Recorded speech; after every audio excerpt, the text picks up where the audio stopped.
রাধে রাধে বন্ধুরা, আর একটা ব্লগ নিয়ে চলে এসেছি। তো এটা আমি ব্লগটা বিকেলবেলা থেকে শুরু করছি। তোমাদের বলেছিলাম আমার বান্ধবী আসবে, তো সেই জন্য আমি একটু তাড়াতাড়ি সকাল সকাল কাজগুলো বিকেল বিকেল সেরে নিচ্ছি আর কি। তো যাই হোক, চলে এসেছি রান্নাঘরে। সামান্য একটু কিছু করব, কারণ বেশিটা সময় গল্প করব আর কিছু মুহূর্ত ক্যামেরাবন্দি করব, ভালো ভালো সুন্দর সুন্দর মুহূর্ত। তো যাই হোক, আমি এখন একটুখানি লুচি করে নেব, আর অন্যান্য যা লুচি দিয়ে যেগুলো মানে খাওয়া যায় আর কি, সেরকম কিছু সবজি বা একটুখানি সিময়ের পাশ ওটা করব। আর সবজিগুলো আমি আগেই করে রেখেছিলাম, আর এখন আমি লুচি আর সিমই ভগবানকে দিয়ে দেব। দিয়ে আমি অপেক্ষা করব আমার বান্ধবীর জন্য, কেন কি মনটা খুব ব্যাকুল হয়ে আছে। এতদিন এখানে ছিল, তো কলকাতা ছেড়ে চলে যাবে, খুব অস্থির হয়ে রয়েছে। আনন্দের সাথে এটা একটা অস্থিরতা কাজ করছে। তো যাই হোক, বান্ধবী চলে এসেছে। আমি ভেবেছিলাম পুরোটা ক্যামেরাবন্দি করব, সুন্দর সুন্দর মুহূর্ত, কিন্তু আমি দেখলাম ও এসেই একদম এত কান্নাকাটি করছে, আমি নিজেকে আর কন্ট্রোল করতে পারিনি, কারণ আমি নিজেও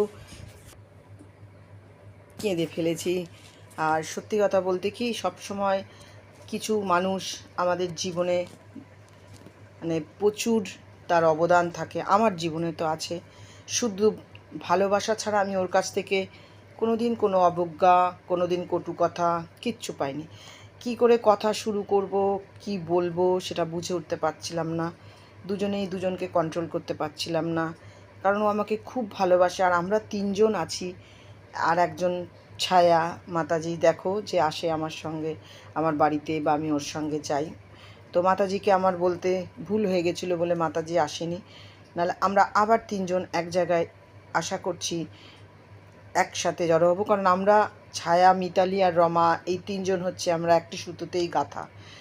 তো কথাবার্তা শুরু করার মানে যাচ্ছিল না, দুজনে দুজনকে কি বলবো ভেবে পাচ্ছিলাম না। মনের ভেতরে দুজনেরই একটা অস্থিরতা চলছে।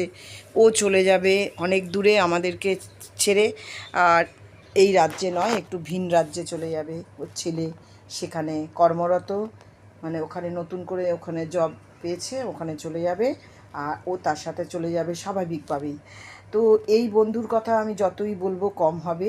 আমার সাথে 25 বছরের প্রায় আলাপ, কোনো দিনও কোনো মনোমালিন্য হয়নি, আর আমাকে ভীষণভাবে সবসময় সাপোর্ট করেছে। আমি যখন ইউটিউবে নতুনভাবে একটা শুরু করলাম কাজ, তখন আমার অনেক মানুষ ছিল, অনেক আপনজন ছিল, আমাকে ইন্সপায়ার কেউ করেনি। কিন্তু আমার এই বান্ধবী যখন শুনলো, বলল ভালো করে তুমি এগিয়ে যাও। কিন্তু আমাকে বলল বাধাটা কোথায়। আমি বললাম যে আমি লাইভ করব, কিন্তু একটা ফোন তো যেতে পারছি না সবার কাছে। তোমরা বিশ্বাস করো, পরের দিন একটা ফোন নিয়ে হাজির হয়েছিল আমার ননদের ফ্ল্যাটে, ওখানে আমি থাকতাম। আমার এর আগের ভিডিওতে তোমরা দেখবে যে আমি দেখিয়েছিলাম ওকে। তো এসে সে ফোন দিয়ে গেছে বলে নয়, প্রতিটা লাইভে আমি কোনো দিন ওকে বলতাম না যে সে লাইভে তুমি এসো। প্রত্যেকটা দিন আমি যদি একদিন আসতে দেরি করেছি, আমাকে ফোন করে জিজ্ঞেস করতো কটার সময় নাইট লাইভ করবে। আর যখন আমি নাইট লাইভ শুরু করলাম কিছু দিনের জন্য, 10-12 দিনের জন্য, তখন প্রত্যেকটা দিন প্রত্যেকটা রাত ও আমার সঙ্গে ছিল। কোনো দিন আমাকে এ কথা বলেনি যে আমার মোবাইলে চার্জ নেই বা আমার নেট ব্যালেন্স ফুরিয়ে গেছে। আমি কিন্তু ওকে বলতে হয়নি ওকে যে তুমি আমাকে সাপোর্ট দাও। মনে প্রাণে আমাকে সাপোর্ট দিয়েছে, আর মনে প্রাণে ও চায়, এখনও এসে গতকালও এসে খোঁজ নিল যে আমার কতটা এগিয়েছি বা আর কীভাবে এগোনো যায়। তো সবটাই ওর সঙ্গে আলোচনা করছিলাম। তো পারিবারিক আলোচনাও চলছিল এই ভারাক্রান্ত হৃদয়ে। ভগবানের কাছে কামনা করি ও যেন ভালো থাকে, সুস্থ থাকে, আর আমার সাথে যেন ওর ঘন ঘন দেখা হয়।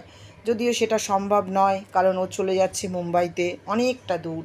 কিন্তু আমাকে কথা দিয়েছে ভাইফোঁটার সময় অবশ্যই আসবে, আবার আমরা একসঙ্গে সময় কাটাবো।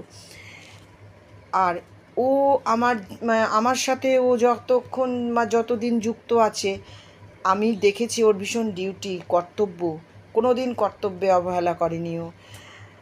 প্রত্যেকটা মানুষের সাথে, আমাদের জিপির অন্যান্য মানুষের সাথে ওর প্রচুর মানে সদ্ভাব ছিল, কারোর সাথে কোনো তিক্ততা ছিল না। একটু প্রসাদ ওর জন্য রেখেছিলাম, সেটা পাচ্ছে। আর আমি যখন আমার ব্লক লেভেলে একটা বেস্ট ওয়ার্কারের প্রাইজ পেয়েছিলাম, আমি দেখেছিলাম ওর চোখে আনন্দ অশ্রু। অনেক মেয়ে ছিল, তাদের মধ্যে থেকে পেয়েছিলাম, কিন্তু সবাই আনন্দ পাক বা মানে ঈর্ষান্বিত হোক, ওর চোখে আমি আনন্দ অশ্রুটা দেখেছিলাম, জড়িয়ে ধরেছিল। সেই থেকে ওর সাথে আমার একটা অটুট বন্ধুত্ব হৃদয়ের সঙ্গে জুড়ে গেছে, আত্মার সঙ্গে জুড়ে গেছে। আজকে আমার কথা বলতে খুব কষ্ট হচ্ছে বন্ধুরা। আমি ভাবিনি আমি এই মুহূর্তটাকে ক্যামেরাবন্দি করব, কারণ আমি চেয়েছিলাম আমাদের হাসি ঠাট্টার মুহূর্তগুলোকে গল্পের মুহূর্ত, কিন্তু সেই হাসি ঠাট্টার মুহূর্তটা আসেনি, শুধুই দুজনের চোখে জল ছিল। মার কাছে এসে একটু বললাম, ভীষণ দায়িত্ব কর্তব্য, আমার মাকে একটু দেখা করে গেল, কথা বলে গেল, মা যাতে ভালো থাকে সেই কামনা জানিয়ে গেল।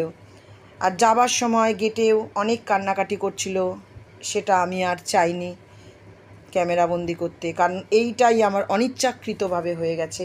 কারণ আমি চেয়েছিলাম আমাদের দুজনের গল্পের মুহূর্তগুলো, হাসি ঠাট্টার মুহূর্তগুলো ক্যামেরাবন্দি করব। কিন্তু আজকে আমাকে এটা করতে হয়েছে, কারণ আমি এটা দিয়েই আমার ভিডিওটা করা ছিল, বাদ দিতে পারিনি। কারণ ওর আর আমার এই স্মৃতিটা থেকে যাক ইউটিউবে এপিসোডে। সকলে ভালো থেকো, দেখা হবে, রাধে রাধে।